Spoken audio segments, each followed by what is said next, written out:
So, welcome back to my channel. Today we are going to be making rhubarb and pink gin jam. So what you're going to need for this is 450 grams of rhubarb. If you can use forced rhubarb, that would be good because the pink colour will then transfer through to the finished jam. You're going to need lemon juice. If you can use fresh lemon, that would be brilliant because then you can use some of the rind as well, grated in.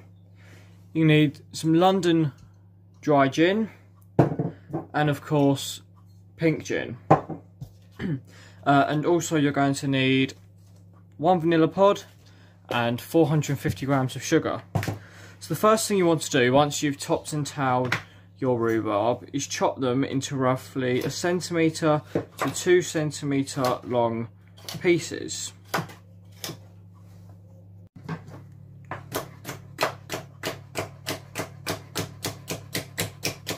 Okay, so once all your rhubarb is chopped up, place it all into a bowl with your 450 grams of sugar, like so. Now you want about 2 tablespoons of lemon juice. Like I said, if you can use fresh lemon juice, and that's better. You want 2 tablespoons of pink gin. Okay. And about 1 tablespoon of normal London dry gin. Like that. Now, with the vanilla pods, or the vanilla beans, take it out. These ones are quite old, but I'm going to use them anyway.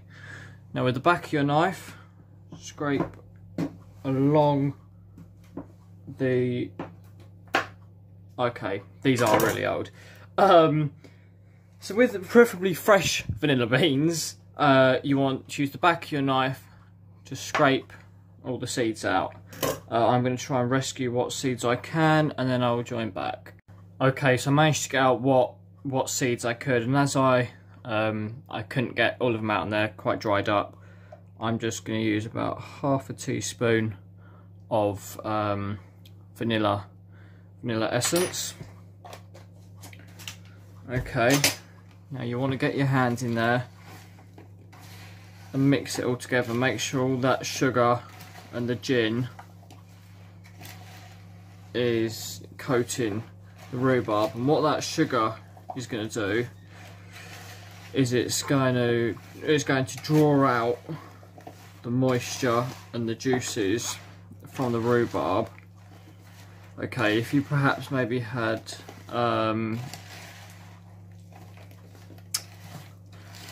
okay, so you just want to mix it like that. It smells absolutely amazing. I really recommend you do this, even if it's just for the smell. Okay, so once it's mixed up like that, you want to just leave it to rest like that for between an hour, or if you can, overnight.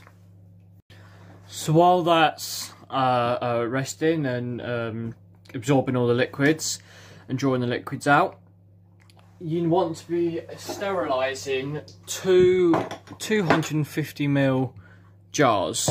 Okay, so you can sterilise them with boiling water or in boiling water, or if you can get a sterilising powder, then that will be even better. So yeah, make sure they're sterilised. You don't want to be putting your product into unsterilised jars, as that will end up spoiling the product and it's likely to lead it to go bad. Right, okay everyone, so this has been in the fridge overnight. Now I'm going to pour it into my saucepan. Just going to get a spoon to scrape all that sugar. Okay, now you want to gently heat this, stirring constantly until the sugar has all dissolved and the gritty noise stops. Okay, make sure you don't simmer it. Once all the sugar is dissolved, you then want to turn the heat up to a rolling boil and leave that to boil for 8 minutes. In the meantime, make sure you've got 2 small saucers in the freezer, chilling down, ready to test the set of the jam shortly. Now that sugar is dissolved, I'm going to put my lid on, turn my heat up, and bring that to a rolling boil for 8 minutes. Okay, so you can see it's a rolling boil. I've just turned the heat off to my alarm's just gone off. Now I've got this chilled saucer. Take a few drops,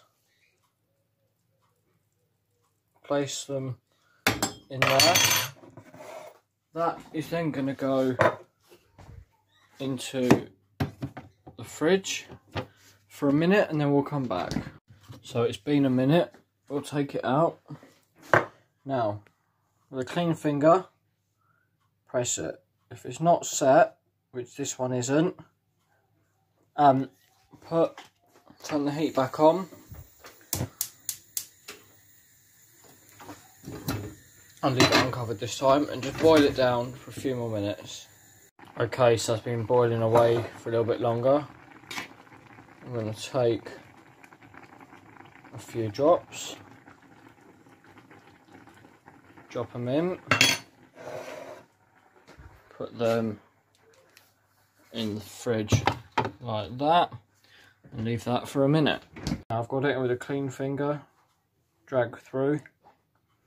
That's not quite ready, so I'm going to boil it for a little longer. I haven't got any more of these to test to show you, but what you're looking for is you want to be able to drag it through and there to be a clean line and not an awful lot of movement, because obviously you want it to be like a set jam.